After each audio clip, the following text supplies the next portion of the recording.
Ikut ya Kak. Oh, lupa pernah jadi materi ya Kak. Tidak juga sih. Cuma memang gimana. refleksi dari itu, tauhid awam itu kalau bagi kita memang kaku ya. Cuma memang implementasi tauhid orang awam itu jauh lebih linear dengan keyakinan mereka ketimbang mereka yang di ranah keilmuan tentang tauhid itu lebih mumpuni. Nah, apa yang harus kita tiga di sana? Assalamualaikum warahmatullahi taala wabarakatuh. Halo semuanya. Waalaikumsalam. Halo semuanya, jumpa lagi dengan kita di Simposium Today. Nah, untuk kali ini kita akan membahas tema yang agak nyentrik ya, agak unik. Yaitu tentang, kalau teman-teman baca di judulnya, kalau sudah mau nonton video ini, tema yang akan kita bahas pada Simposium Today kali ini tentang bagaimana memahami ketauhidan ala orang awam. Nah, untuk membahas itu sudah saya undang. Di samping saya sudah ada Kak Moh Ali Wafa. Halo Kak Ali Wafa, apa kabar Kak? Hai, alhamdulillah luar biasa baik sekali. Nah, gini Kak, ketika kita bicara tentang tauhid gitu ya, tauhid ala orang awam. Yang saya tanya pertama kali adalah orang awam ini sebenarnya orang yang seperti apa sih Kak menurut Kak Ali? Alhamdulillah berfungsi. Jadi kalau persepsi saya itu mengatakan bahwasannya orang itu dipandang awam manakala saat disetarakan dengan orang yang levelnya katakanlah ulama atau yang berilmu, itu bisa dikatakan jauh dari kata itu. Dan ini penting bila kita bahas sekarang atau kita singgung persoalan bagaimana seorang yang notabene-nya keilmuannya di bidang tauhid itu minim ketimbang mereka yang luar biasa bidang ketauhidannya gitu. Katakanlah belum lagi kita berbicara persoalan hierarki tauhid. Nah, itulah.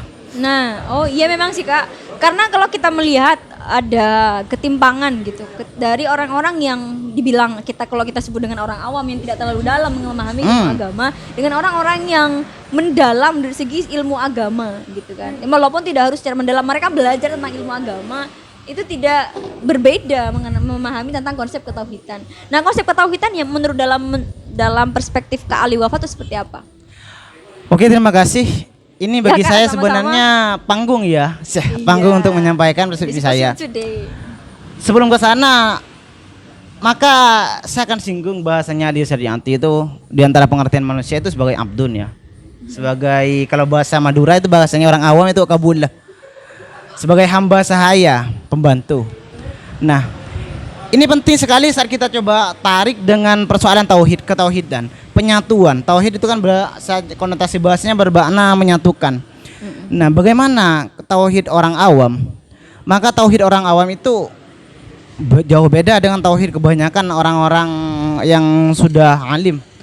Mempersoalkan bahwasanya kita itu bertauhid persoalan keyakinan. Jadi persoalan gerakan pengimplementasian itu masih nomor 2. Itu persepsi yang ada di luaran, yang kalau bagi saya itu di luar nalar logika ya. Sehingga terciptanya ketauhidan orang luar itu persoalan retorika saja. Iya, retorika saja. Saat ditanyakan apa itu tauhid, dengan tegasnya mereka menjawab. Tapi beda saat kita bertanya kepada orang awam apa itu tauhid, maka jawaban mereka simpel padat. Tauhid itu adalah kita meyakini adanya Tuhan dan kita sembahyang, sudah cukup.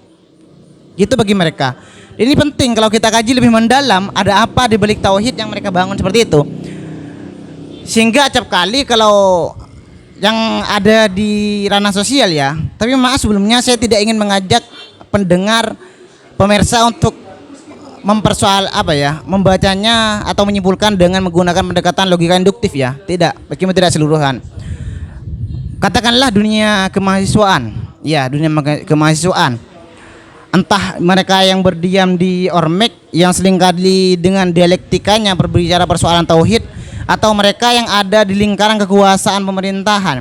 Bagaimana mereka mencoba pengimplementasian persoalan tauhid yang hanya di tataran retorika saja. Katakanlah ya, kalau ditarik ke alisirnya tadi abdunnya. Bagaimana mereka yang katanya yakin akan adanya Tuhan, tapi wujud dari yakinnya itu tidak menampakkan dia itu yakin. Sehingga kalau bahasanya Nulis Majid itu keimanannya itu ya lebih iman ifrit, karena persoalan keyakinan saja mereka tidak mau menerima konsekuensi dari keimanan dia gitu loh. Berarti misalnya tidak sholat, lain sebagainya. dan masih saja sering apa ya, mempersoalkan atau mengarah sesuatu yang menyinggung persoalan sosial. Dalam artian misalnya sering nyakiti teman, masih pergumulan perpolitikan dan pergumulan sosial sekitarnya, itu membuat dia itu individual lah. Karena seharusnya memang keimanan atau ketauhidan itu nanti implementasinya bagaimana ia bertindak atau bersosial gitu. Iya, tapi memang logiknya, logikanya bagi saya ini logika terbalik itu. Bagaimana saat mereka yang notabene-nya jauh dari kata awam, katakanlah mereka paham persoalan humanisme dan sebagainya, beda dengan mereka. Oke lah, kita berbicara persoalan tauhid, tanyakan ke mereka yang ada di pelosok desa sana, persoalan tauhid menurut Ibn Rus, menurut para pemikir Islam itu apa, pasti mereka tidak tahu, saya yakin. Tapi tanyakanlah bagaimana sampean itu mengimplementasikan wujud dari ketauhidan sampean, mereka akan bisa menjawab.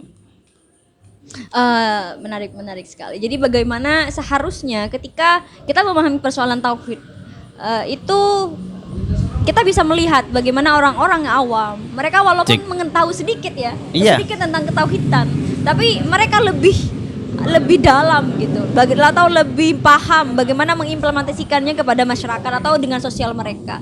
Beda dengan orang-orang yang notabene banyak belajar tentang ketauhidan, konsep-konsep tauhid. Rata-rata mereka berhenti di retorika gitu ya, minim sekali terhadap bagaimana mengimplementasikan atau aplikasinya atau secara praksisnya. Cuman begini Kak, jika kita itu kan tidak selalu terjadi begitu, walaupun ini tidak terjadi terbalik gitu ya. Bisa jadi juga ada beberapa orang yang paham agama juga lebih paham juga bagaimana ia mengimplementasikan keimanannya atau ketauhidannya.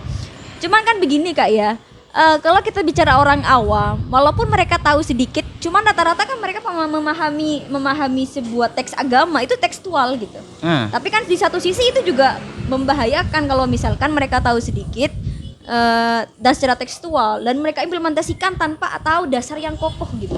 Oh iya. Iya, gimana tuh Kak? Oke, sebelum saya menjawab ke situ, sekali lagi saya tekankan di sini saya tidak ingin membawa ke pemirsa menggunakan pendekatan logika induktif, dalam artian saya mengklaim keseluruhan, tidak. Saya memang itu kajian fenomenologi di lapangan, tapi bukan saya mengklaim. Beberapa seperti iya, itu. Beberapa orang terjadi seperti itu. Nah, persoalan gimana pertanyaannya, sampai lupa ini. Nggak apa-apa Kak, karena saya presenter yang baik, saya ulang lagi. Oh iya. Jadi begini, misalkan kalau kita melihat bahwa banyak sekali orang-orang yang awam, mereka lebih bisa mengimplementasikan, lebih bisa mengaplikasikan ketauhidan mereka. Cuman ini kadangkala tidak hanya menjadi sesuatu yang positif, tapi sesuatu yang beresiko. Saya mengatakan begitu karena bisa jadi apa yang sedikit yang mereka aplikasikan itu tidak sesuai gitu. Misalnya tidak memiliki koridor atau dasar yang jelas gitu Kak. Kalau misalkan itu sesuatu yang mereka pahami secara tekstual, maka ujung-ujungnya itu nanti akan kaku gitu. Misalkan kita memahami bahwa orang memahami orang non muslim misalnya.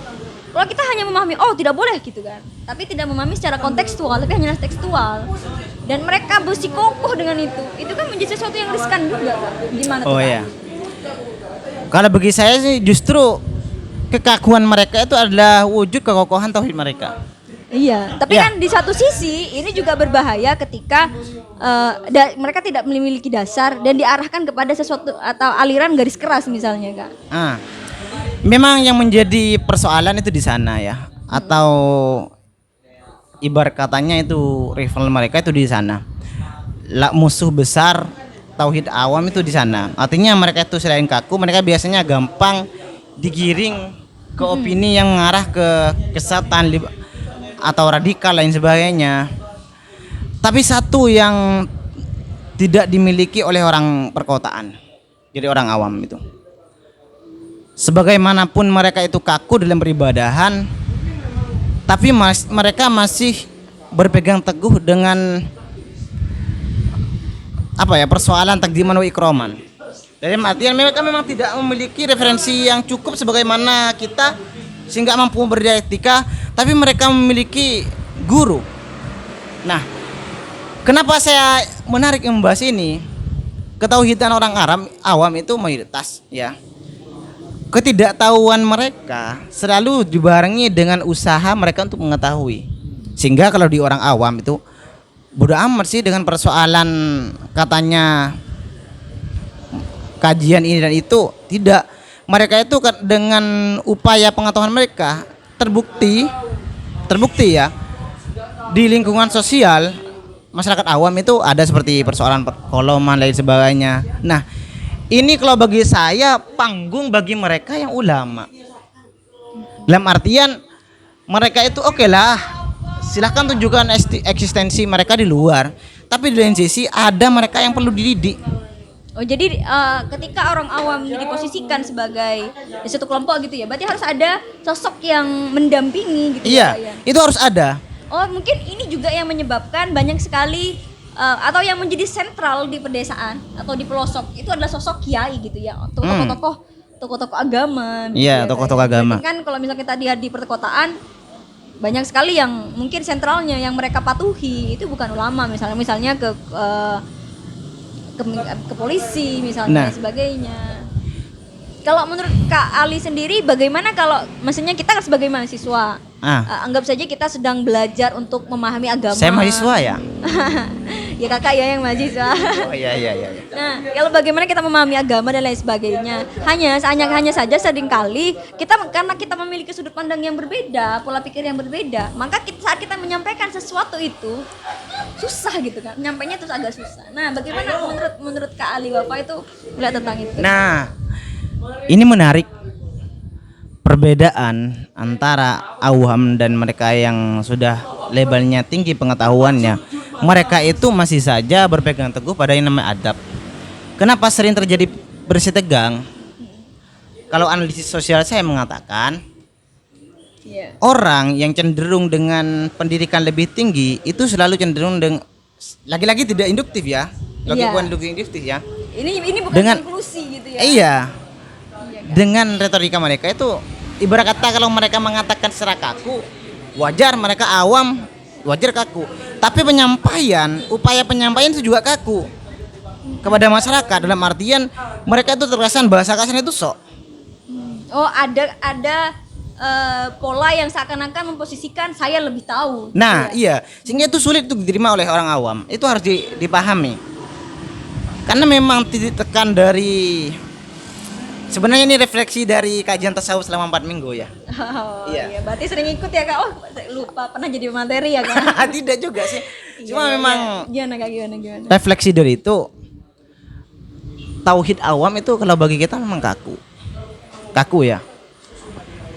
Cuma memang implementasi tauhid orang awam itu jauh lebih linear dengan keyakinan mereka ketimbang mereka yang di ranah keilmuan tentang tauhid itu lebih mumpuni.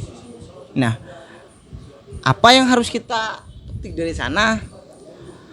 Bagaimana mereka yang ranahnya dialektika, oke lah, silahkan mereka dengan dialektika, gunakanlah dialektika mereka. Jika tidak ingin mengimplementasikan wujud ketauhidannya, maka berikanlah ilmu itu ke orang awam. Biarkan mereka yang mengimplementasikan ketauhidan itu.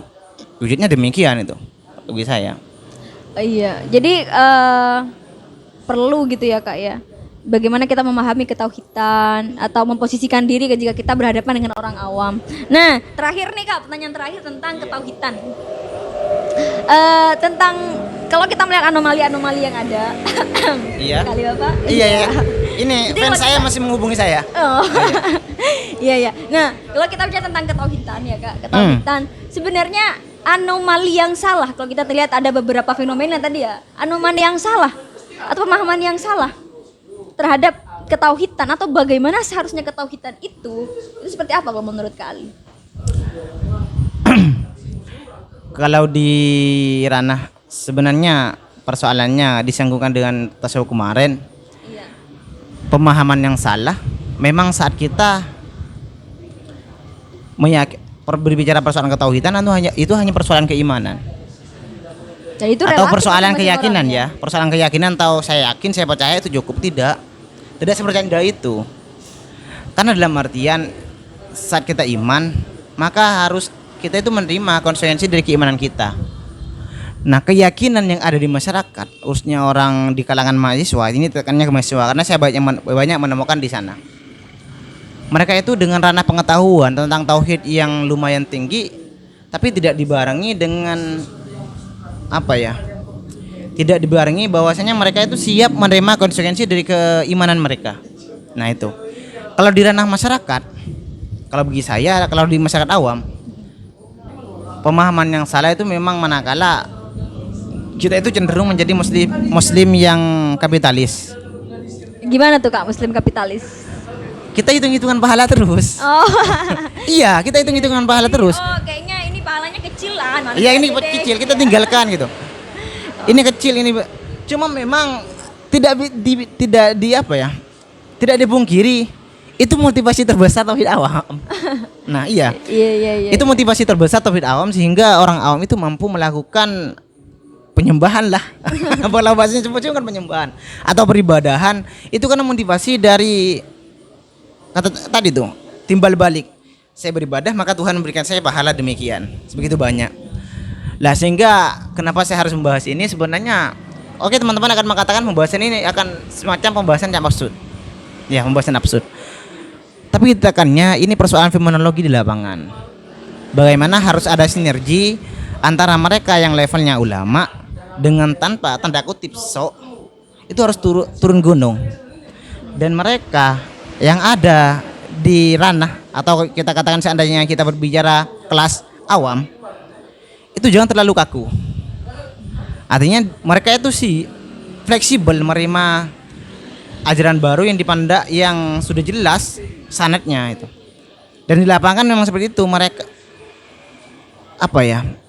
Negatif dari orang awam itu memang pengko gitu ya. Oh iya, Iya. ada sedikit keras kepala. Iya, sedikit keras kepala. Mereka hanya mendengar apa yang ingin mereka dengar gitu. Nah, iya. Dan apa yang ingin mereka percayai gitu kan ya Kak. Itu memang persoalan di ranah sosial kita. Dan saya termasuk bagian dari orang desa.